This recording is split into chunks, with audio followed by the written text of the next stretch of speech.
बिस्मिल्लाहिर्रहमानिर्रहीम। Today's topic of discussion is parathyroid hormone और calcium metabolism. तो स्टार्ट करते हैं सबसे पहले कैल्शियम होम्योस्टेसिस से। अब कैल्शियम एक ऐसा मिनरल है जो काफ़ी इंपॉर्टेंट होता है। ओके, ठीक हो गया। जो कैल्शियम होता है वो आपको बहुत सारी फंक्शंस के लिए चाहिए होता है। लाइक कैल्शियम एंजाइम्स को एक्टिवेट करता होता है। ओके, एंजाइम्स को एक्टिवेट करता है, सेकंड मैसेंजर के तौर पे काम आता होता है। इसके अलावा कैल्शियम नर्व और मसल के फंक्शन के लिए चाहिए होता है।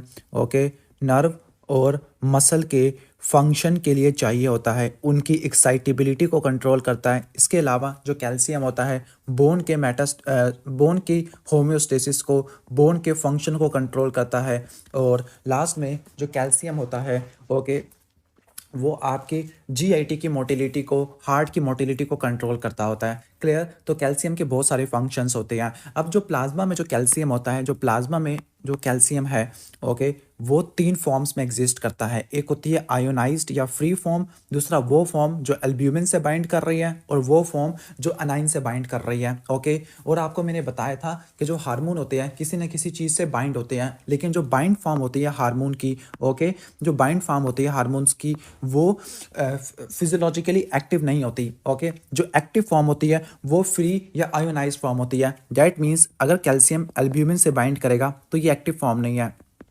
कैल्शियम फ्री फॉर्म में होगा, ये एक्टिव फॉर्म होती है। एक्टिव फॉर्म का मतलब है यही जो फॉर्म होती है ये फंक्शन करती होती है, सारे फंक्शन यही आयोनाइज्ड फॉर्म करती होती है। और यही जो फॉर्म होती है ये अपने ही सिक्रीशन को रेगुलेट करती है, लाइक पीटीएच के जरिए, विटामिन डी के जरिए। ठीक हो गया? तो ये इसकी एक्टिव फॉर्म आपको देखने को मिलती होती है। तो जो प्लाज्मा में कैल्शियम होता है तीन फॉर्म्स में एग्जिस्ट करता होता है। एक होता है आयोनाइज्ड फॉर्म या फ्री फॉर्म, दूसरा जो एल्ब्यूमिन से बाइंड करता है, तीसरा एनाइन से बाइंड करता है। एनाइंस को आप बेशक छोड़ दो, जो आयोनाइज्ड फॉर्म है जो एक्टिव है, ओके, जो आयोनाइज्ड फॉर्म है ये एक्टिव फॉर्म है, और जो आपकी एल्ब्यूमिन से बाइंड करती है वो इनएक्टिव फॉर्म होती है। क्लियर? ठीक हो गया। और यहाँ पर जो मेन इंपॉर्टेंट है वो आपकी आयोनाइज्ड फ्री कैल्शियम है, क्योंकि यही पीटीएच को रेगुलेट करती है। ओके, कैसे? जब आपकी ब्लड में क्या होगा, कैल्शियम का लेवल कम हो जाएगा, तब कैल्शियम का लेवल कम हो जाएगा, ओके, तो उसकी वजह से क्या होगा, पीटीएच का लेवल ज़्यादा हो जाएगा। जब पीटीएच का लेवल ज़्यादा होगा तो पीटीएच क्या करवाएगा, बोन से कैल्शियम को निकलवाएगा, यानी बोन की रिजॉर्प्शन बढ़ा देगा। ओके, किडनी से कैल्शियम की रिअब्जॉर्प्शन को बढ़ा देगा, इंटेस्टाइन से कैल्शियम की अब्जॉर्प्शन को बढ़ा देगा, जिसकी वजह से क्या होगा, फाइनली कैल्शियम का लेवल आपको ज़्यादा देखने को मिलेगा। ओके, अब यहाँ पे दो फैक्टर होते हैं जो उसको अफेक्ट करते हैं। यहाँ पे आपको मैं एक फार्मूला समझाता हूँ। वो फार्मूला क्या है, आपकी बॉडी में जो टोटल कैल्शियम होता है, ओके, वो दो चीज़ों के बराबर होता है। एक फ्री कितना है और बाउंड कितना होता है। ओके, बाउंड, और बाउंड वाला किस प्रोटीन पर डिपेंड करता है, एल्ब्यूमिन पर डिपेंड करता है। तो इसको हम दोबारा अच्छे से लिख लेते हैं इधर करके। तो एक होता है जो हमका टोटल कैल्शियम होता है, ओके, वो बराबर होता है फ्री फॉर्म प्लस जो एल्ब्यूमिन से बाइंड किया होता है। अगर आपकी बॉडी में एल्ब्यूमिन का लेवल ज़्यादा होगा तो जो टोटल कैल्शियम होगा वो भी ज़्यादा होगा, लेकिन जो फ्री वाला कैल्शियम है ये आपका नॉर्मल रहेगा। ओके, जब फ्री वाला कैल्शियम नॉर्मल रहेगा तो इसका मतलब है कि अगर आपकी बॉडी में एल्ब्यूमिन ज़्यादा हो या कम हो, फ्री वाला कैल्शियम क्या रहेगा, नॉर्मल रहेगा। जब फ्री वाला कैल्शियम नॉर्मल रहेगा तो पीटीएच की सिक्रीशन भी नॉर्मल रहेगी। तो यहाँ पे ये लिखा हुआ है कि अगर आपकी बॉडी में चेंजेस इन एल्ब्यूमिन होते हैं, लाइक अगर एल्ब्यूमिन कम होता है या ज़्यादा होता है, लाइक नेफ्रोटिक सिंड्रोम में, सिरोसिस में, तो इसमें फ्री कैल्शियम पे कोई इफेक्ट नहीं पड़ेगा। हाँ, टोटल कैल्शियम कम हो जाएगा जब एल्ब्यूमिन कम होगी, लेकिन जो फ्री कैल्शियम पे कोई इफेक्ट नहीं होगा। जब फ्री कैल्शियम पे इफेक्ट नहीं होगा तो पीटीएच पे भी कोई इफेक्ट नहीं होगा। लेकिन दूसरा इंपॉर्टेंट कॉन्सेप्ट है वो है पीएच का। ओके, तो यहाँ पे एक प्रोटीन है जिसका नाम है एल्ब्यूमिन। ओके, ये प्रोटीन है एल्ब्यूमिन। अब जो एल्ब्यूमिन होती है, एल्ब्यूमिन दो चीज़ों से बाइंड कर सकती है, एक है प्रोटॉन और दूसरा होता है कैल्शियम। ठीक हो गया? प्रोटॉन और कैल्शियम दोनों एल्ब्यूमिन के साथ कॉम्पीट करते हैं बाइंड के लिए। ओके, यानी जब प्रोटॉन आपकी बॉडी में ज़्यादा होगी, जब पीएच ज़्यादा होगी, तो कैल्शियम रिलेटिवली कम बाइंड करेगा एल्ब्यूमिन से। जब कैल्शियम रिलेटिवली कम बाइंड करेगा तो वो फ्री फॉर्म में ज़्यादा एग्जिस्ट करेगा। जब फ्री फॉर्म में ज़्यादा एग्जिस्ट करेगा तो वो क्या करेगा, पीटीएच को इनहिबिट कर देगा। क्लियर? और same is the case for opposite. जब आपकी बॉडी में प्रोटॉन कम हो गए तो फिर क्या होगा, प्रोटॉन कम से कम बाइंड करेगा एल्ब्यूमिन से। ओके, जिसकी वजह से ज़्यादा बाइंड कौन कर जाएगा, कैल्शियम बाइंड कर जाएगा। तो इसी कॉन्सेप्ट को एक्सप्लेन कर रहे हैं कि जो कैल्शियम होता है ये हाइड्रोजन के साथ कम्पीट करता है टू एल्ब्यूमिन। ठीक हो गया? अगर क्या होगा, अगर पीएच क्या हो जाती है, अगर पीएच ज़्यादा होती है, मतलब अगर प्रोटॉन कम होते हैं, तो उस केस में प्रोटॉन तो एल्ब्यूमिन से बाइंड नहीं करेंगे, तो एल्ब्यूमिन कैल्शियम के साथ बाइंड कर जाएगा। जब एल्ब्यूमिन कैल्शियम के साथ बाइंड करेगा तो क्या होगा, जो आयोनाइज्ड कैल्शियम है वो कम हो जाएगा। जब आयोनाइज्ड कैल्शियम कम हो जाएगा तो आपको क्या देखने को मिलेगा, आपको टेटिनी देखने को मिलेगा। ओके, यानी जब कैल्शियम का लेवल कम होता है, जो आयोनाइज्ड या फ्री वाला था, उसकी वजह से क्या होगा, टेटनी हो जाएगी। Okay, clear. और जब टेटनी होगी तो टेटनी में क्या होगा, टेटनी में पैरास्थीसिया होता है, कार्पोपेडल स्पैज्म होता है, चॉपस्टिक साइन, ट्रोजियो साइन देखने को मिलते हैं। ओके, तो टेटनी में क्या होता है, चॉपस्टिक साइन आपको देखने को मिलता है और ट्रोजियो साइन देखने को मिलता है। चॉपस्टिक साइन ये होता है कि जब आप फेशियल नर्व को टैप करते हैं फेस पर, तो फेस के मसल की ट्विचिंग होती है। और ट्रोजियो साइन का क्या मतलब होता है, जब ब्लड प्रेशर को इन्फ्लेट करते हैं above the systolic blood pressure, तो कार्पोपेडल स्पाज्म आपको देखने को मिलता है। इन शॉर्ट, जब आयोनाइज्ड कैल्शियम कम होगा तो पीटीएच ज़्यादा स्टिमुलेट होगा, और जब पीएच कम होगी, पीएच कम होने का मतलब है प्रोटॉन ज़्यादा है, प्रोटॉन ज़्यादा है तो प्रोटॉन बाइंड कर जाएगी एल्ब्यूमिन के साथ, कैल्शियम बाइंड नहीं करेगा, जिसकी वजह से क्या होगा, आयोनाइज्ड कैल्शियम ज़्यादा होगा और पीटीएच रिलेटिवली कम हो जाएगा। तो यहाँ पे एक चीज़ लिखी हुई है, ओके, इसको दोबारा कर लेते हैं कि जो पीएच की जो चेंजेस होती है वो पीटीएच की सिक्रेशन को अफेक्ट करती है, क्योंकि ये फ्री आयोनाइज्ड कैल्शियम को अफेक्ट करती है। लेकिन अगर एल्ब्यूमिन चेंज हो जाए वो इसको अफेक्ट नहीं करता होता। क्लियर। तो ये बेसिक कॉन्सेप्ट आ गया कैल्शियम होम्योस्टेसिस का। अब यहाँ पर दो हार्मोन कंट्रोल करते हैं, एक है कैल्सिटोनिन और दूसरा आ जाता है आपका पैराथायरॉइड हार्मोन। कैल्सिटोनिन का एक ही क्लिनिकल कोरिलेट है कि जो कैल्सिटोनिन होता है, पहला बता दूं कैल्सिटोनिन कहाँ से प्रोड्यूस होता है। Calcitonin parafollicular cell of thyroid से प्रोड्यूस होता है, सी सेल ऑफ थायराइड से प्रोड्यूस होता है। और इनकी जो मैलिग्नेंसी होती है उसको बोलते हैं मेडुलरी थायराइड कैंसर। और जो हमने एक्सप्लेन किया था कि ये मैन 2A और मैन 2B के साथ एसोसिएटेड होता है, मैन 2A और मैन 2B के साथ एसोसिएटेड होता है। ठीक हो गया। तो ये आ जाएगा कैल्सिटोनिन वगैरह आ जाएगा। जो कैल्सिटोनिन होता है इसका पीटीएच से बिल्कुल ही ऑपोजिट फंक्शन होता है। लाइक क्या ऑपोजिट फंक्शन होगा, जो पीटीएच होता है वो ब्लड के अंदर कैल्शियम के लेवल को बढ़ा देता है। कैल्सिटोनिन क्या करेगा, कैल्सिटोनिन पीटीएच के एक्शन को एंटागोनाइज कर देगा, ये कैल्शियम को कम कर देता है ब्लड के अंदर। ठीक हो गया, कैल्शियम को कम कर देता है। ओके, और सारा कैल्शियम बोन्स के अंदर स्टोर करवा देता होता है। इन शॉर्ट, जो कैल्सिटोनिन होता है वो पीटीएच के एक्शन को एंटागोनाइज करता है, यानी जो पीटीएच होता है बोन की रिजॉर्प्शन को बढ़ा देता है, लेकिन कैल्सिटोनिन बोन की रिजॉर्प्शन को कम कर देता होता है। और इसकी रेगुलेशन कैसे होती है, जब भी हमारी ब्लड के अंदर कैल्शियम की कंसंट्रेशन ज़्यादा होगी तो कैल्सिटोनिन के सिक्रेशन पे ज़्यादा हो जाएगी और वो क्या करेगा, बोन की रिजॉर्प्शन को इनहिबिट कर देगा। फॉर एग्जांपल, यहाँ पर अगर सीरम में कैल्शियम का लेवल ज़्यादा होता है तो थायराइड के पैराफोलिकुलर सेल, जिनको सी सेल कहते हैं, वहाँ से कैल्शियम रिलीज होगा, और सॉरी कैल्सिटोनिन रिलीज होगा। जो कैल्सिटोनिन होता है ये ऑस्टियोक्लास्ट की एक्टिविटी को इनहिबिट कर देता है। और जो ऑस्टियोक्लास्ट होते हैं ये करते क्या है, ऑस्टियोक्लास्ट बोन की रिजॉर्प्शन करते होते हैं। ओके, क्लियर, बोन की रिजॉर्प्शन करते होते हैं। लेकिन जब ऑस्टियोक्लास्ट इनहिबिट हो जाएगी, बोन की रिजॉर्प्शन नहीं हो पाएगी, जिसकी वजह से सारा का सारा कैल्शियम कहाँ रहेगा, बोन के अंदर रहेगा, और प्लाज्मा का कैल्शियम लेवल क्या हो जाएगा, कम हो जाएगा। तो ये बेसिक मैकेनिज्म था कैल्सिटोनिन का। और कैल्सिटोनिन का एक ही क्लिनिकल कोरिलेट है, वो है मेडुलरी थायराइड कैंसर। यानी जो कैल्सिटोनिन होता है ये ट्यूमर मार्कर होता है फॉर मेडुलरी थायराइड कैंसर। इसके बाद आ जाते हैं पैराथायरॉइड हार्मोन वाले टॉपिक पर। ओके, जो पैराथायरॉइड हार्मोन होता है ना, ओके, पैराथायरॉइड हार्मोन का बेसिक फंक्शन क्या होता है, आपको बेसिक फंक्शन बता देता हूँ पैराथायरॉइड हार्मोन के। पैराथायरॉइड हार्मोन ने करना क्या है, पैराथायरॉइड हार्मोन ने क्या करना है, जो ब्लड में जो कैल्शियम है, ओके, उसको बढ़ा देना है। ब्लड में जो फ्री या आयोनाइज्ड कैल्शियम होता है उसको बढ़ा देना होता है। इसके अलावा ये क्या करेगा, फॉस्फेट को क्या कर देगा, इनहिबिट कर देगा, फॉस्फेट की रीअब्जॉर्प्शन को इनहिबिट कर देता है। विटामिन डी की प्रोडक्शन को बढ़ा देता है, खासतौर पर इसकी जो एक्टिव फॉर्म है उसको बढ़ा देता होता है। ओके, ठीक हो गया। तो ये इसके नेट इफेक्ट होते हैं किसके, पीटीएच के। ये बोन में कैल्शियम को बढ़ा देना, सॉरी बोन में नहीं, ब्लड में कैल्शियम को बढ़ा देना, फॉस्फेट को कम कर देना, विटामिन डी की एक्टिव फॉर्म को बनाना। आगे जो विटामिन डी होता है वो कैल्शियम और फॉस्फेट की रीअब्जॉर्प्शन को बढ़ा देता है। तो जो पैराथायरॉइड हार्मोन होता है ये चीफ सेल्स ऑफ पैराथायरॉइड से प्रोड्यूस होता है। और पैराथायरॉइड जो होते हैं ग्लैंड, ये टोटल 4 होते हैं और ये कहाँ पड़े होते हैं, पोस्टीरो लैटरल सरफेस ऑफ थायराइड। तो थायराइड के पोस्टीरो लैटरल सरफेस के ऊपर पड़े हुए होते हैं। क्लियर, ठीक हो गया। तो अब इसके मेन फंक्शन क्या होते हैं इसके, और इसकी क्या रेगुलेशन होती है, हम इसको यहाँ से डिस्कस कर लेते हैं। ओके, तो जो पीटीएच होता है, पीटीएच का मेन पर्पस क्या होता है, पीटीएच का मेन पर्पस है ब्लड में कैल्शियम को बढ़ाना, फॉस्फेट को कम करना और विटामिन डी को एक्टिवेट करना। डेट मीन्स कि जब आपकी बॉडी में आयोनाइज्ड कैल्शियम कम होगा या फ्री कैल्शियम कम होगा, फॉस्फेट का लेवल ज़्यादा है या विटामिन डी का लेवल कम है, ये तीनों एज अ स्टिमुलेशन के तौर पर काम करेंगे। ओके, ये पैराथायरॉयड ग्लैंड को स्टिमुलेट करेंगे कि वो क्या प्रोड्यूस करे, पैराथायरॉयड हार्मोन प्रोड्यूस करे। जो पैराथायरॉयड हार्मोन होता है, ओके, वो कहाँ कहाँ पे जाके काम करेगा। जो पैराथायरॉयड हार्मोन होता है जीआईटी पे भी काम करता है, बोन पे भी काम करता है, और इसके अलावा ओके, सॉरी फॉर डैट, ये क्या हो गया इसको,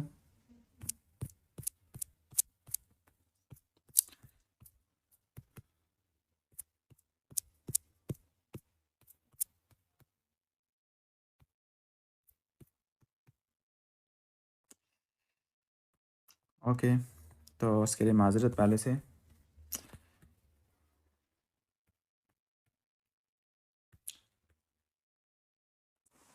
ओके, तो हम ये पढ़ रहे थे, आ, ओके सॉरी। तो जो पैराथायरॉयड हार्मोन होता है उसने मेन करना क्या है, कैल्शियम के लेवल को बढ़ाना है, फॉस्फेट के लेवल को कम करना है और विटामिन डी को बढ़ाना है। तो जब कैल्शियम कम होता है, फॉस्फेट बढ़ जाता है, विटामिन डी कम होता है, तो जो पैराथायरॉयड होता है वो पीटीएच प्रोड्यूस करता है। पीटीएच ने 3 जगह पे जाके काम करना है, क्लियर। तो वो 3 जगह कौन कौन सी होती है पीटीएच ने, एक तो पीटीएच ने जाके बोन पे काम करना है, ओके, दूसरा पीटीएच ने काम करना है किडनी के ऊपर, और तीसरा पीटीएच ने काम करना है इंटेस्टाइन के ऊपर। ओके, ठीक हो गया। अब इसने बोन पे क्या करना है, बोन पे इसने बोन की रिजॉर्प्शन को बढ़ा देना है, ऑस्टियोक्लास्ट की एक्टिविटी को बढ़ा देना है। तो बोन से तो ये कैल्शियम को और फॉस्फेट को रिलीज करवा देगा। ओके, ठीक हो गया। किडनी पे क्या काम करेगा, किडनी पर ये क्या करेगा, ये कैल्शियम को रीअब्जॉर्ब करेगा, ओके, फॉस्फेट को निकालेगा, एक्सक्रीट करेगा, और वहाँ पे विटामिन डी की एक्टिव फॉर्म को बना देगा। और इंटेस्टाइन पे क्या होता है, इंटेस्टाइन पे ये कैल्शियम की एब्जॉर्प्शन को बढ़ा देता होता है। तो ये नेट फंक्शन होती है पैराथायरॉयड हार्मोन के, क्लियर, ठीक हो गया। तो यहाँ पर अब सारा लिखा हुआ है कि रीनल ट्यूबुलर सेल पे जाके काम करेगा और वहाँ पे 1 अल्फा हाइड्रोक्सिलेज की एक्टिविटी को बढ़ा देगा। जब 1 अल्फा हाइड्रोक्सिलेज की एक्टिविटी बढ़ेगी तो विटामिन डी की एक्टिव फॉर्म बन जाएगी, ठीक हो गया।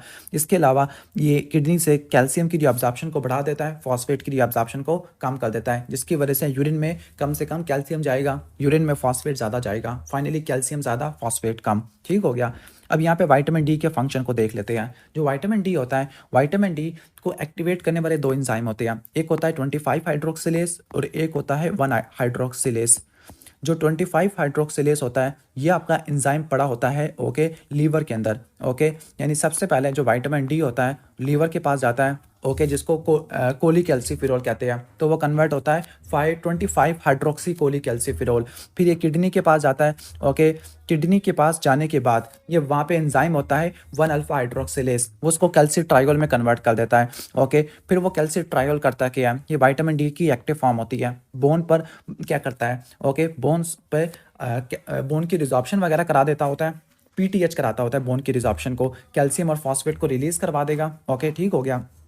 और जो विटामिन डी होता है इसके साथ कैल्शियम और फॉस्फेट की एब्जॉर्प्शन को बढ़ा देता होता है। इन शॉर्ट विटामिन डी का नेट इफेक्ट क्या है, विटामिन डी का नेट इफेक्ट है ब्लड में कैल्शियम और फॉस्फेट के लेवल को बढ़ा देना, और पीटीएच का मेन पर्पस क्या है, ब्लड में कैल्शियम को बढ़ाना और फॉस्फेट को कम करना। तो ये बेसिक आपको बता दिया है। अब हम यहाँ पर थ्योरी वगैरह देख लेते हैं। तो यहाँ पर बताया कि इसके जो पैराथायरॉयड हार्मोन होता है चीफ सेल ऑफ पैराथायरॉयड से प्रोड्यूस होता है। प्राइमरी फंक्शन क्या है, ब्लड में फ्री कैल्शियम के लेवल को बढ़ा देना, इसके अलावा कैल्शियम और फॉस्फेट की एब्जॉर्प्शन को बढ़ा देना जीआईटी से, बोन की रिजॉर्प्शन कराना, उसमें भी ब्लड में कैल्शियम और फॉस्फेट का लेवल ज़्यादा होगा, डिस्टल कन्वोल्यूटेड ट्यूब्यूल, वहाँ से कैल्शियम की एब्जॉर्प्शन को बढ़ा देना और फॉस्फेट की रिअब्जॉर्प्शन को कम कर देना in the proximal convoluted tubule, और 1 अल्फा हाइड्रोक्सिलेज एंजाइम को एक्टिवेट कर देना। अब ये जो एंजाइम होता है ये प्रॉक्सिमल कन्वोल्यूटेड ट्यूब्यूल पे पड़ा होता है और वहाँ से विटामिन डी की एक्टिव फॉर्म बन जाएगी, क्लियर। तो ऑलमोस्ट ये हो जाएगा। तो पीटीएच क्या कर रहा है, नेट इफेक्ट क्या है, कैल्शियम को बढ़ा रहा है, फॉस्फेट को कम कर रहा है, ओके, यूरिन में फॉस्फेट को बढ़ा रहा है और यूरिन में साइक्लिक एएमपी को बढ़ा रहा है, क्योंकि साइक्लिक एएमपी के जरिए काम करता होता है, क्लियर। अब असल में ना ये बोन की रिजॉर्प्शन को कैसे बढ़ाता है, जो पीटीएच होता है, पीटीएच का जो रिसेप्टर होता है वो ओस्टियोब्लास्ट के ऊपर पड़ा होता है, किसके ऊपर पड़ा होता है, ओस्टियोब्लास्ट के ऊपर पड़ा होता है, ओके।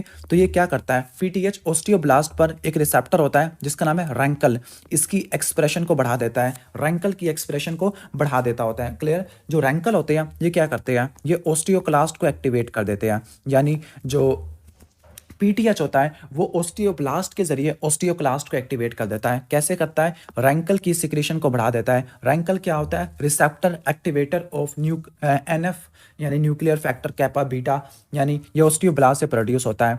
ये रैंक रिसेप्टर पे जाके बाइंड करता है ऑन द ओस्टियोक्लास्ट और ये ओस्टियोक्लास्ट की स्टिमुलेशन करा देता है। जब ओस्टियोक्लास्ट स्टिमुलेट हो गए तो बोन की रिजॉर्प्शन कराएंगे और जब बोन की रिजॉर्प्शन कराएंगे तो कैल्शियम और फॉस्फेट के लेवल ब्लड में आपको ज़्यादा देखने को मिलेगा। तो यहाँ पे एक चीज़ लिखी हुई है, PTH is phosphate trashing hormone. Phosphate trashing hormone, phosphate trashing hormone का मतलब है कि ये फॉस्फेट को क्या कर देगा? कम कर देगा ब्लड के अंदर, यानी फॉस्फेट की रीअब्जॉर्प्शन को किडनी से इनहिबिट कर देगा। ओके, अब इससे एक रिलेटेड एक हार्मोन होता है जिसका नाम है पैराथायरॉयड रिलेटेड पेप्टाइड। ये टोटली डिफरेंट है पीटीएच से, काम बिल्कुल पीटीएच वाला करता है लेकिन ये मलिग्नेंसी में प्रोड्यूस होता है। दो मलिग्नेंसी आपने कभी भी नहीं भूलनी, एक है squamous cell carcinoma of lung और दूसरा आरसीसी। ये उनमें पैरानियोप्लास्टिक सिंड्रोम के तौर पे काम करता है। अब वहां पे क्या होगा? सपोज क्या होता है?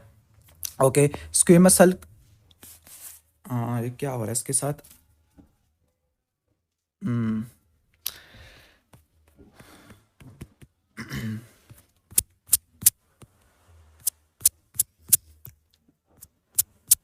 इसके लिए माजरत, पता नहीं यहाँ पे क्या इशू हो गया है।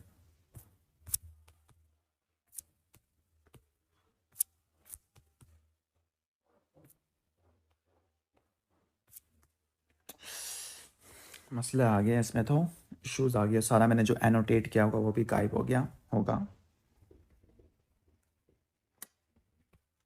चलो सही है, उम्मीद है कि आपको समझ आना आ रहा होगा मैं क्या एक्सप्लेन कर रहा हूँ। ठीक हो गया।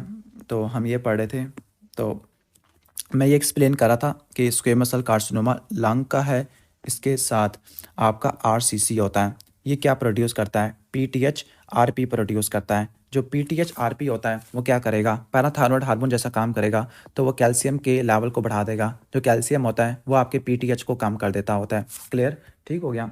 तो ये आपने रट्टा मार लेना है, तो ऑलमोस्ट ये आ जाएगा। जो आरसीसी होता है इसके ना 4 पैरानियोप्लास्टिक सिंड्रोम होती है। मिमोनिक है, पेयर।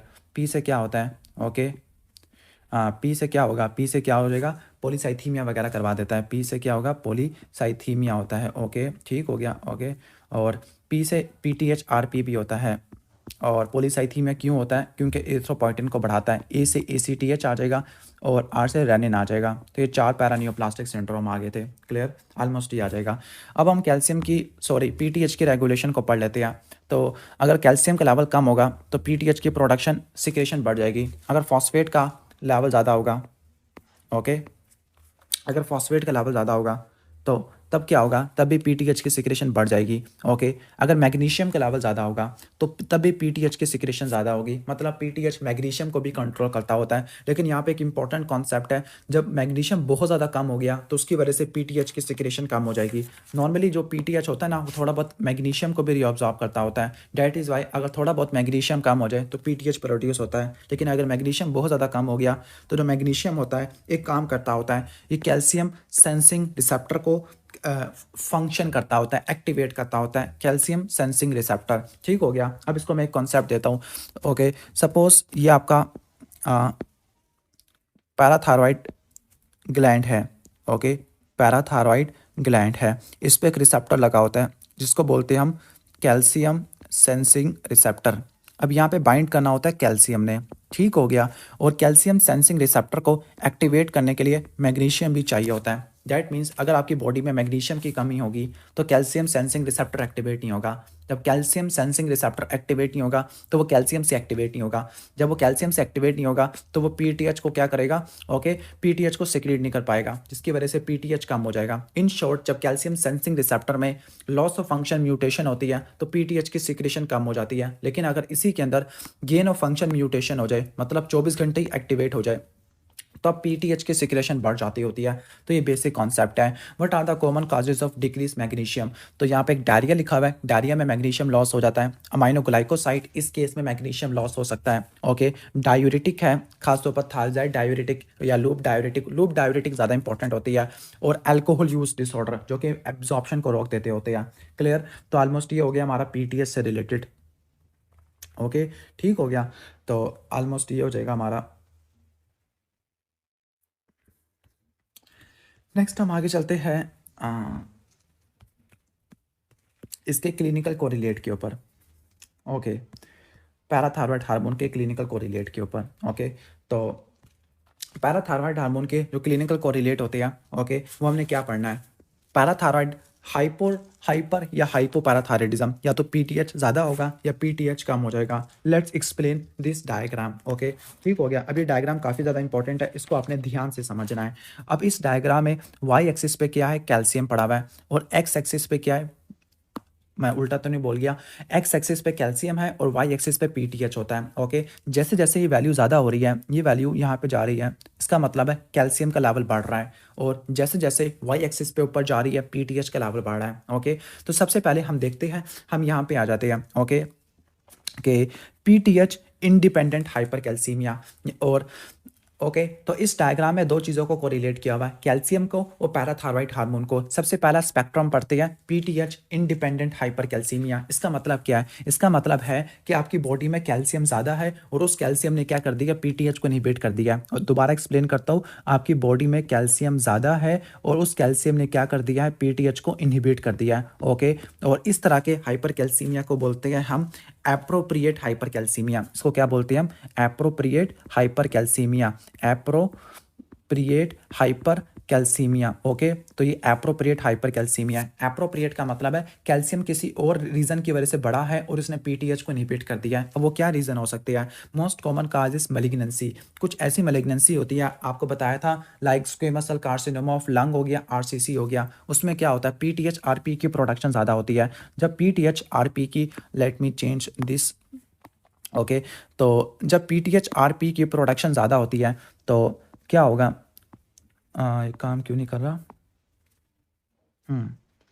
ओके, तो जब पीटीएच आरपी की प्रोडक्शन ज़्यादा होती है, वो कैल्शियम को बढ़ा देता है, और कैल्शियम क्या करता है, उल्टा उस नतीजे में पीटीएच को कम कर देता है। या अगर कोई बंदा विटामिन डी ज़्यादा ले लेता है, विटामिन डी टॉक्सिसिटी की वजह से क्या होगा, तब भी कैल्शियम का लेवल ज़्यादा होगा। या कुछ ऐसी पॉसिबिलिटी भी हो सकती है कि आपकी बॉडी में ग्रैन्युलोमा है और वो विटामिन डी को बना रहा है, लाइक सार्कोइडोसिस है। ओके, सार्कोइडोसिस है, इस केस में आपको देखने को मिल सकता है। या फिर एक ये भी केस हो सकता है कि आपने बाहर से कैल्शियम काफ़ी ज़्यादा ले लिया है, लाइक कैल्शियम कार्बोनेट ले लिया है, एंटासिड ले लिया है, जिसको बोलते हैं मिल्क एल्कली सिंड्रोम। या फिर आपने डायूरेटिक इस्तेमाल कर लिया है, लाइक थायजाइड डायूरेटिक, जो कि हाइपर कैल्सीमिया करवा देती होती है।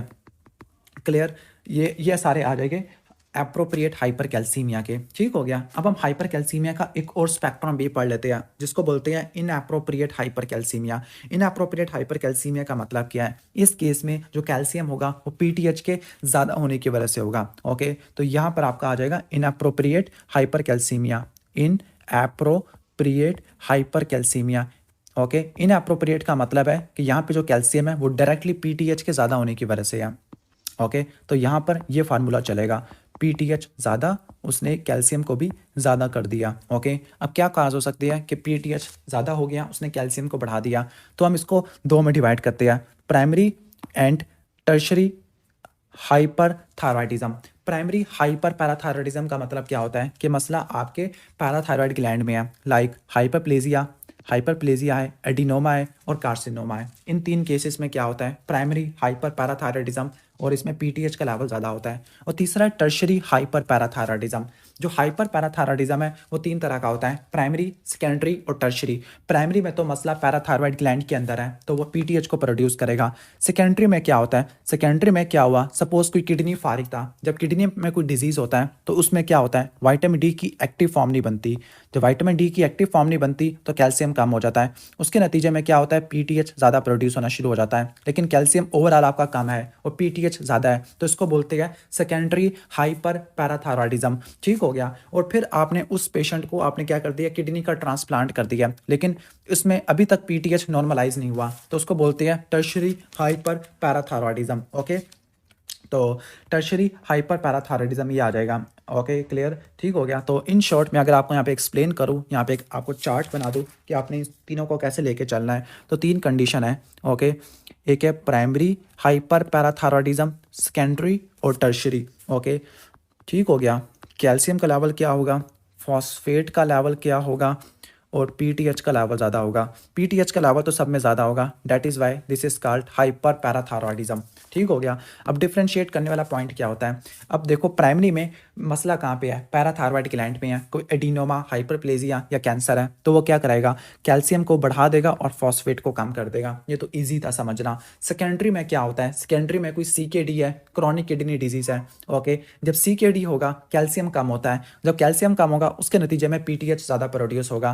पीटीएच प्रोड्यूस तो हो रहा है लेकिन वो फॉस्फेट को एक्सक्रीट नहीं कर पाएगा क्योंकि किडनी फेल हो चुकी है, तो इस केस में फॉस्फेट का लेवल ज़्यादा होगा। ओके, जो टर्शरी वाला होता है, टर्शरी में क्या होता है, टर्शरी में यह होता है कि जो पैराथायरॉयड वाला होता है ना, फॉर एग्जांपल अगर कोई सेकेंडरी वाला था, मतलब किसी को सीकेडी था, मैं यहाँ पे कॉजेज भी लिख लेता हूँ, प्राइमरी में एडिनोमा आ जाएगा, ओके, सेकेंडरी में सीकेडी है और टर्शरी में प्रोलॉन्ग सीकेडी है। सीकेडी इतना ज़्यादा प्रोलॉन्ग हो गया जिसकी वजह से जो पीटीएच है अब वो कंटिन्यूसली प्रोड्यूस हुआ जा रहा है, प्रोड्यूस हुआ जा रहा है, प्रोड्यूस हुआ जा रहा है, ऑटोनोमस पीटीएच फॉर्मेशन है। ओके, तो इसको बोलते हैं टर्शरी, और टर्शरी में रट्टा मारना तीनों चीज़ें ऊपर जाती है। क्लियर, ठीक हो गया। तो ऑलमोस्ट ये चीज़ रट्टा मार लेना। क्लियर, तो ये चीज़ आपको मैंने एक्सप्लेन कर दी है। ये आपका प्राइमरी, सेकेंडरी और टर्शरी है, बस रट्टा मार लेना कि प्राइमरी और टर्शरी इसमें कैल्शियम का लेवल ज़्यादा होता है, प्राइमरी में और टर्शरी में इसमें कैल्शियम का लेवल ज़्यादा होता है, और जो आपका सेकेंडरी है उसमें कैल्शियम का लेवल कम आपको देखने को मिलता है।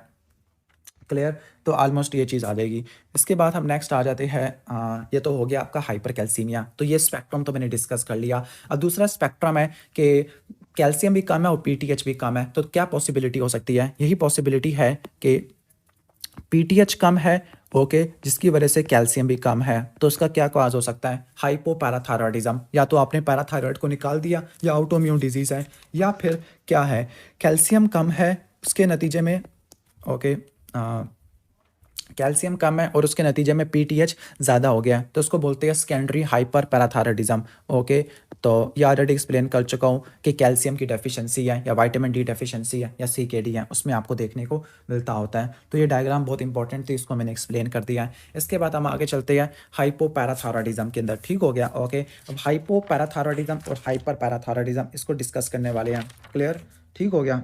तो हाइपोपैराथायरॉयडिज्म, हाइपोपैराथायरॉयडिज्म का मतलब है कि पैराथायरॉयड ग्लैंड की प्रोडक्शन क्या हो गई है, कम हो गई है। क्लियर, ठीक हो गया।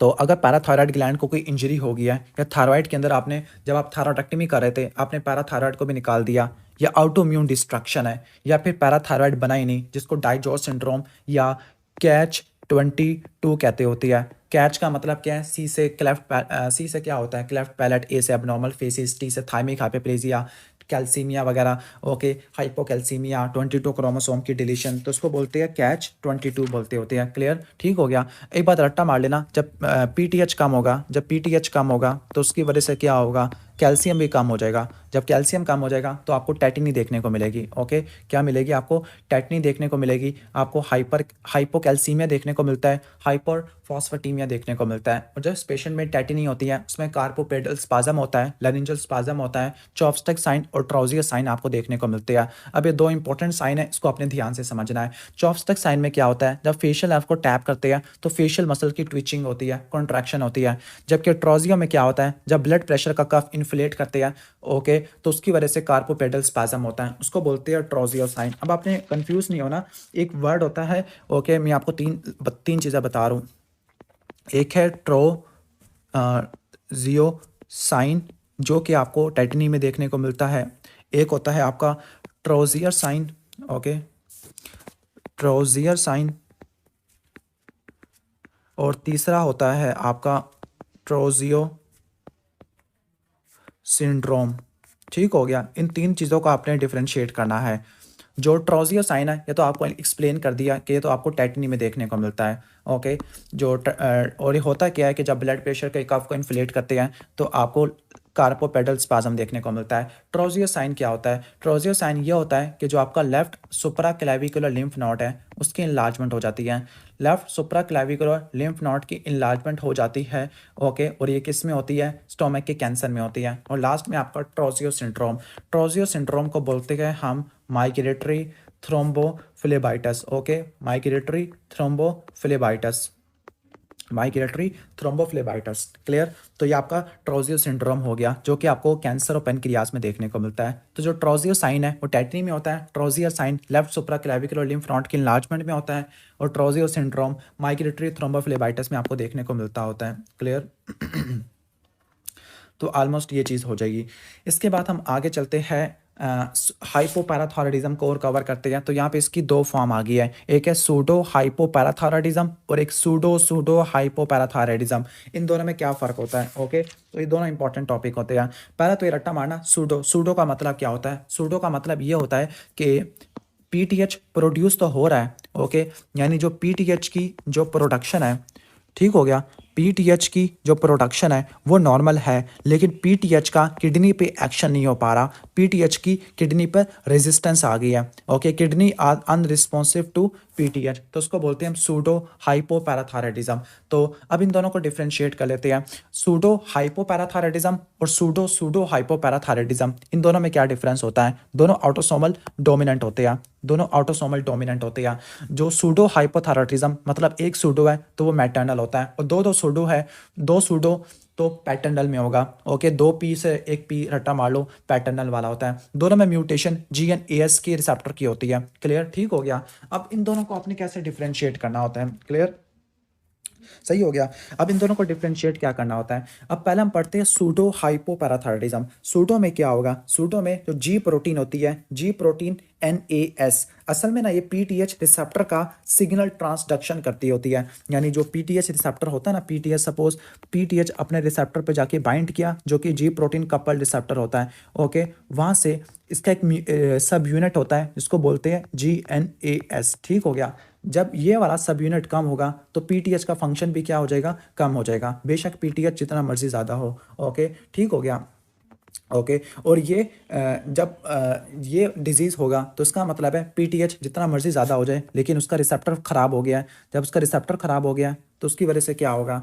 जब उसका रिसेप्टर ख़राब हो गया है तो वो अपना एक्शन नहीं कर पाएगा, और ये आपको रेजिस्टेंस देखने को मिलती है किडनी में और बोन में। वन सेकेंड क्या होगा? कैल्शियम की रीअब्जॉर्प्शन नहीं हो पाएगी, फॉस्फेट का लेवल ज़्यादा आपको देखने को मिलेगा, और पीटीएच का लेवल भी आपको एलिवेटेड देखने को मिलता होता है। अब इसकी एक टिपिकल एग्जाम्पल है जिस सिंड्रोम को बोलते हैं McCune Albright hereditary osteodystrophy. Albright hereditary osteodystrophy, Albright hereditary osteodystrophy. ठीक हो गया। इसमें होगा क्या? ओके, इसमें आपको सूडो हाइपोपैराथायरॉयडिज्म देखने को मिलेगा, और इसके साथ आपको कुछ एडिशनल फाइंडिंग देखने को मिलेगी, like shortened fourth and fifth digit. ये बहुत इंपॉर्टेंट पॉइंट है, shortened fourth and five digit. कद छोटा होगा, ठीक है, राउंड फेस होगा, सब कुटेनियस कैल्सिफिकेशन होगी, और डेवलपमेंटल डिले होगा। सबसे इंपॉर्टेंट है ये वाला पॉइंट। ओके, यानी इसके जो थर्ड और फोर्थ एंड फिफ्थ मेटाकार्पल है वो शॉर्ट हो जाएगी। अब मैं यहाँ पे क्लिनिकल कोरिलेट बताता हूँ। अगर पेशेंट का थर्ड मेटाकार्पल अगर शॉर्ट है तो डाउन सिंड्रोम है। ओके, अगर फोर्थ है तो टर्नर होता है, और अगर फोर्थ एंड फिफ्थ है तो वो एल्ब्राइट हेरिडेटरी ऑस्टियोडिस्ट्रोफी होती है। क्लियर। इसके बाद सूडो सूडो हाइपोपैराथायरॉयडिज्म। ओके, इसमें क्या होगा? ओके, इसके अंदर जो एंड ऑर्गन रेजिस्टेंस है पीटीएच की वो आपको देखने को नहीं मिलती होती। उसमें ऊपर वाले में सूडो सूडो हाइपोपैराथायरॉयडिज्म है। मुझे let me explain this. Pseudo, एक सूडो वाला सिंपल एक सूडो, उसमें टारगेट ऑर्गन की रेजिस्टेंस होती है, इसमें टारगेट ऑर्गन की रेजिस्टेंस नहीं होती, मतलब वो पीटीएच को रिस्पॉन्सिव होता है। ओके, सारी फाइंडिंग एल्ब्राइट हेरिडेटरी ऑस्टियोडिस्ट्रोफी वाली होगी। फिर कैसे डिफरेंशिएट करेंगे? इसमें लैब्स बिल्कुल नॉर्मल होगी, पीटीएच, कैल्शियम और फॉस्फेट का लेवल ये आपको नॉर्मल आपको देखने को मिलता होता है। क्लियर, ठीक हो गया। इन शॉर्ट के इसमें जो गुर्दा होता है वो पीटीएच को रिस्पॉन्ड कर रहा होता है, जबकि सूडो के अंदर गुर्दा रिस्पॉन्ड नहीं कर रहा होता, किडनी रिस्पॉन्ड नहीं कर रहा होता। ऑलमोस्ट ये चीज़ आ जाएगी। क्लियर, तो ये आ जाएगा, बस थोड़ा सा टॉपिक रह गया है, फिर हम आगे चलते हैं। अब यहाँ पे लैब वैल्यूज़ दी हुई है हाइपोकैल्सीमिक डिसऑर्डर के अंदर। ठीक हो गया। ओके, तो कैल्शियम का लेवल कम है तो इसके यहाँ पे लैब वैल्यूज़ वगैरह दी हुई है। सबसे पहला है एक विटामिन डी डेफिशिएंसी। जब विटामिन डी की डेफिशिएंसी होगी तो तब क्या होगा? विटामिन डी की डेफिशिएंसी होगी, कैल्शियम की रीअब्जॉर्प्शन नहीं होगी, फॉस्फेट की रीअब्जॉर्प्शन नहीं होगी। जब कैल्शियम कम होगा तो पीटीएच का लेवल ज़्यादा होगा, पीटीएच ऑस्टियोब्लास्ट की एक्टिविटी को बढ़ाता है तो ईएलपी का लेवल ज़्यादा होगा। ओके, और विटामिन डी का लेवल्स क्या होंगे? विटामिन डी डेफिशिएंसी में कम होंगे। ठीक हो गया। क्लियर। और जो कैल्शिट्रायोल है वो नॉर्मल या ज़्यादा हो सकता है, लेकिन ये इतना इंपॉर्टेंट नहीं है। 25 को आपने देखना होता है, ठीक हो गया, जो कि आपके रिजर्वायर को बताता होता है। इसके बाद सेकेंडरी हाइपर पैराथायरॉयडिज्म सीकेडी में होता है। सीकेडी में क्या होगा, सीकेडी में विटामिन डी नहीं होगा। ओके, विटामिन डी नहीं होगा, विटामिन डी की एक्टिव फॉर्म नहीं बनेगी, विटामिन डी की एक्टिव फॉर्म नहीं बनेगी तो कैल्शियम रीअब्जॉर्ब नहीं होगा, कैल्शियम रीअब्जॉर्ब नहीं होगा। ओके, तो उसके नतीजे में पीटीएच आएगा। पीटीएच फॉस्फेट को एक्सक्रीट कराने की कोशिश करेगा, लेकिन किडनी आपका फारिग हुआ हुआ है और चूंकि पीटीएच ज़्यादा है तो एएलपी का लेवल ज़्यादा होगा। हाइपोपैराथायरॉयडिज्म, पीटीएच कम है, जब पीटीएच कम है तो कैल्शियम कम होगा, फॉस्फेट ज़्यादा हो जाएगा, बाकी इस पर कोई खास इफेक्ट नहीं आता। सूडो हाइपोपैराथायरॉयडिज्म, पीटीएच इसमें ज़्यादा है लेकिन रिसेप्टर में म्यूटेशन आई हुई है। ओके, जिसकी वजह से कैल्शियम कम होगा, फॉस्फेट का लेवल आपको ज़्यादा देखने को मिलेगा। क्लियर, तो ये चीज़ आपको देखने को मिलती होती है। तो नेक्स्ट हम आगे चलते हैं, hyper parathyroidism. Hyper parathyroidism 3 types का ऑलरेडी डिस्क्राइब कर चुका हूँ। प्राइमरी होता है, सेकेंडरी होता है और टर्शरी होता है। ओके, जो प्राइमरी हाइपर पैराथायरॉयडिज्म है इसमें पैराथायरॉयड ग्लैंड के अंदर अपना मसला होता है, लाइक पैराथायरॉयड का एडिनोमा होता है या हाइपरप्लेजिया होता है या आपको कैंसर देखने को मिलता होता है। ठीक हो गया। ओके, तो इसमें आपको क्या फाइंडिंग देखने को मिलती है।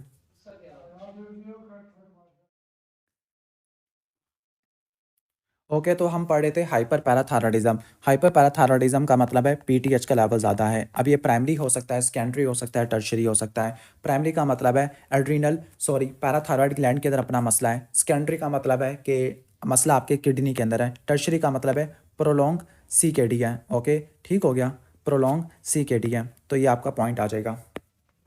प्रोलॉन्ग सीकेडी होता है। तो प्राइमरी हाइपर पैराथायरॉयडिज्म में क्या होगा, इनका ऑलरेडी मैं स्केच बना चुका हूँ, प्राइमरी, सेकेंडरी और टर्शरी को कैसे डिफरेंशिएट करना है, ये ऊपर आपको मैंने बनाया हुआ है। ठीक हो गया, देखते रहना आप। तो प्राइमरी में क्या होगा, प्राइमरी में आपको कैल्शियम का लेवल ज़्यादा होगा ब्लड में। कैल्शियम, ओके, जब कैल्शियम ब्लड में ज़्यादा होगा तो वो यूरिन में भी एक्सक्रीट हो सकता है। जब वो यूरिन में एक्सक्रीट हो सकता है तो वो स्टोन बना सकता है। तो इन शॉर्ट हाइपर पैराथायरॉयडिज्म की क्या मैनिफेस्टेशन होती है, पीटीए ज़्यादा, पीटीए ज़्यादा, कैल्शियम भी ज़्यादा। जब कैल्शियम ज़्यादा होगा तो आपको स्टोन्स, बोन्स, मोन्स, ग्रोन्स, ये आपको चीज़ें देखने को मिलती है। और साइकियाट्रिक ओवरटोन्स, ये आपको चीज़ें देखने को मिलती होती है। ठीक हो गया, और साइकियाट्रिक ओवरटोन्स। ओके, तो जब कैल्शियम का लेवल ज़्यादा होगा तो बोन, स्टोन, यानी स्टोन्स आपको देखने को मिलेगा, पेनफुल बॉन्स होगी, मोन्स होगा, साइकियाट्रिक ओवरटोन्स आपको देखने को मिलेगा। स्टोन्स में क्या होता है, जब कैल्शियम का लेवल ब्लड में ज़्यादा है तो ओके, तो वो यूरिन में भी जाएगा तो वहाँ पर ये कैल्शियम के स्टोन्स बना देगा। ओके, ठीक हो गया। इसके अलावा यहाँ पे है थ्रोन्स। थ्रोन्स में क्या एग्जांपल दी हुई है, थ्रोन्स में ये है कि जो कैल्शियम होता है ये एडीएच को इनहिबिट कर देगा, जिसकी वजह से क्या होगा, ओके, पोली यूरी आपको देखने को मिलता है। ओके, पोली यूरी आपको देखने को मिलता है। ओके, और फॉस्फेट का लेवल कम हो जाएगा। जब पीटीएच का लेवल ज़्यादा है तो ईएलपी का लेवल ज़्यादा होगा, यूरिन में साइक्लिक एएमपी का लेवल भी आपको ज़्यादा देखने को मिलेगा। और चूंकि पीटीएच का लेवल ज़्यादा है तो वो बोन की रीअब्जॉर्प्शन को बढ़ा देगा, तो बोन्स कमज़ोर होना शुरू हो जाएगी, बोन्स में पेन होगा और ये आपको देखने को मिलता है। तो ये हो गया बोन्स। इसके अलावा जो कैल्शियम ज़्यादा है तो वो जीआईटी की मोटिलिटी को बढ़ा देगा, तो कॉन्स्टिपेशन वगैरह हो जाती है। ओके, ठीक हो गया। और ये आपको कॉन्स्टिपेशन वगैरह देख, बल्कि उल्टा, मैं उल्टा बता रहा हूँ, जो मोटिलिटी बढ़ेगी तो डायरिया हो जाएगा, तो ज़्यादा कैल्शियम होता है वो मोटिलिटी को इनहिबिट कर देता है, तो आपको कॉन्स्टिपेशन आपको देखने को मिलती है। This is called groans. और किडनी स्टोन की वजह से और एक्यूट पेंक्रेटाइटिस की वजह से पेन आपको देखने को मिलता है और साइकियाट्रिक डिस्टर्बेंस देखने को मिलती है। इन शॉर्ट क्या होगा, पेनफुल बोन्स में ऑस्टियोपोरोसिस, फ्रैक्चर, ओस्टाइटिस फाइब्रोसा सिस्टिका हो जाएगा, रीनल स्टोन हो जाएंगे ड्यू टू हाइपर कैल्सीयूरिया, एब्डोमिनल ग्रोन्स होगा, peptic ulcer disease, gall stone, acute pancreatitis, constipation की वजह से, साइकियाट्रिक ओवरटोन होगा ड्यू टू डिप्रेशन, लिथार्जी और सीजर्स की वजह से। ओके, और चूंकि जो पीटीएच होता है जब ये ज़्यादा होता है तो ये क्या करता है, बोन की रिजॉर्प्शन को बढ़ा देता है।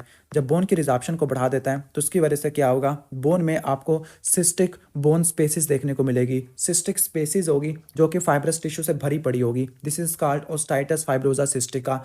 ये इसको हम ब्राउन ट्यूमर भी कहते हैं। ओके, ब्राउन ट्यूमर इसलिए कहते हैं क्योंकि इसमें ब्राउन फाइब्रस टिश्यू होता है, उसमें ऑस्टियोक्लास्ट भरे हुए होते हैं। ऑस्टियोक्लास्ट क्यों ज़्यादा हो गए, क्योंकि ऑस्टियोक्लास्ट की एक्टिवेशन आपको देखने को मिल रही है। इसके अलावा हीमोसिड्रिन फ्रॉम हेमरेज ये भी आपको देखने को मिलता होता है। क्लियर, ठीक हो गया।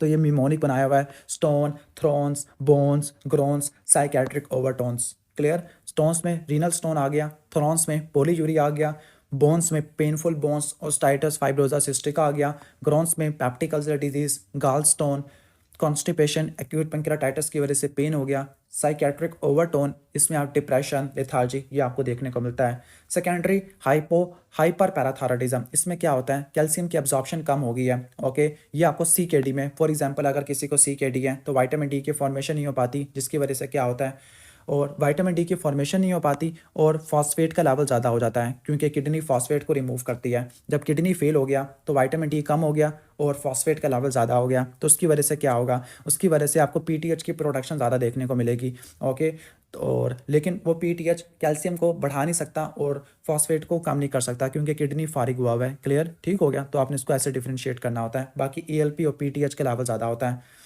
तो यहाँ पे एक डिजीज़ होता है जिसको बोलते हैं रीनल ऑस्टियोडिस्ट्रॉफी। जब किडनी फारिग होगा तो विटामिन डी कम प्रोड्यूस होगा और फॉस्फेट का लेवल ज़्यादा है। ओके, फॉस्फेट का लेवल ज़्यादा है तो ये PTH को बढ़ाएगा। ओके, PTH आगे बोन की रिजॉर्प्शन करा देगा। जब बोन की रिजॉर्प्शन करेगा तो वंस अगेन आपको ओस्टाइटिस फाइब्रोसा सिस्टिका देखने को मिलेगा। ओके, और इस तरह के डिजीज़ को बोलते हैं रीनल ऑस्टियोडिस्ट्रॉफी। क्लियर। तो ये सेकेंडरी में, टर्शरी में, प्राइमरी में भी देखने को मिल सकता होता है। लास्ट है टर्शरी वाला। टर्शरी में जो हाइपर पैराथायरॉयडिज्म है वो रिफ्रैक्टरी होता है, मतलब CKD इतना ज़्यादा प्रोलॉन्ग हो गया कि जो पैराथायरॉयड वाला ग्लैंड है वो ऑटोनोमस हो गया, वो अपनी ही रेगुलेशन से बाहर आ गया। ओके, तो इसमें PTH काफ़ी ज़्यादा होगा और वो कैल्शियम को भी बढ़ा देगा। यानी टर्शरी के अंदर क्या होता है, टर्शरी में PTH भी ज़्यादा होता है। ओके ओके, टर्शरी में PTH भी ज़्यादा होता है, कैल्शियम भी ज़्यादा होता है और फॉस्फेट भी ज़्यादा होता है, तीनों ही ऊपर गए हुए होते हैं। ओके, ठीक हो गया। इसके बाद लास्ट है हमारा फेमिलियल हाइपोकैल्सियूरिक हाइपरकैल्सीमिया, या ये भी ऑटोसोमल डोमिनेंट होता है। ठीक हो गया। ओके, तो यहाँ पर इंपॉर्टेंट चीज़ क्या होती है, यहाँ पर इंपॉर्टेंट चीज़ है, यहाँ पर कैल्शियम सेंसिंग रिसेप्टर होते हैं। ओके, ये कैल्शियम सेंसिंग रिसेप्टर दो जगह पे पड़े होते हैं। ओके, एक तो आपका हो गया पैराथायरॉइड ग्लैंड हो गया। ओके, उस पर ये रिसेप्टर पड़ा हुआ है, कैल्शियम सेंसिंग रिसेप्टर, और दूसरा किडनी पे पड़ा हुआ है। ओके, किडनी पर पड़ा हुआ है। ओके, जब इस रिसेप्टर में मसला आ गया तो फिर क्या होगा। ओके, तो इस रिसेप्टर में मसला आ गया, डिफेक्टिव हो गया, तो इस रिसेप्टर को स्टिमुलेट करने में, लाइक अगर कैल्शियम का लेवल ज़्यादा होगा, अगर कैल्शियम का लेवल ज़्यादा होगा, ये थोड़ा सा काम क्यों नहीं कर रहा हूँ। ओके, तो अगर कैल्शियम का लेवल ज़्यादा होगा तो हमें ज़्यादा कैल्शियम चाहिए कैल्शियम सेंसिंग रिसेप्टर को एक्टिवेट करने के लिए, PTH को कम करने के लिए। ठीक हो गया, मतलब ये रिसेप्टर इतना ज़्यादा फारिग हो गया कि हमें अगर PTH को इनहिबिट करना है तो हमें नॉर्मल से ज़्यादा कैल्शियम चाहिए। ठीक हो गया। ओके, तो पैराथायरॉयड पे तो ये इशू होता है। किडनी पे क्या होगा, किडनी पे ये जो कैल्शियम सेंसिंग रिसेप्टर है ये डिफेक्टिव हो जाएगा, और ये डिफेक्टिव हो जाएगा तो ये सारा कैल्शियम को रीअब्सॉर्ब कर देगा। Okay, clear. तो पैराथायरॉयड हार्मोन पर जो कैल्शियम सेंसिंग रिसेप्टर है वो PTH को सप्रेस नहीं करेगा। ओके, और किडनी पे क्या होगा, किडनी पर जो एक्सेसिव PTH था जो सप्रेस नहीं हो रहा, उसने कैल्शियम की रीअब्सॉर्प्शन को बढ़ा दिया डिफेक्टिव रिसेप्टर के जरिए ही। इन शॉर्ट फाइनली क्या होगा, फाइनली आपका ब्लड में कैल्शियम का लेवल बढ़ जाएगा, यूरिन में कैल्शियम कम से कम आएगा। This is called familial hypocalciuric hypercalcemia, जिसमें PTH का लेवल ज़्यादा या नॉर्मल भी हो सकता होता है। क्लियर। तो ऑलमोस्ट ये चीज़ आपको मैंने एक्सप्लेन कर दी है। ओके, ठीक हो गया। तो ऑलमोस्ट ये हो गया। बाकी ये पेशेंट एसिम्प्टोमेटिक होते हैं।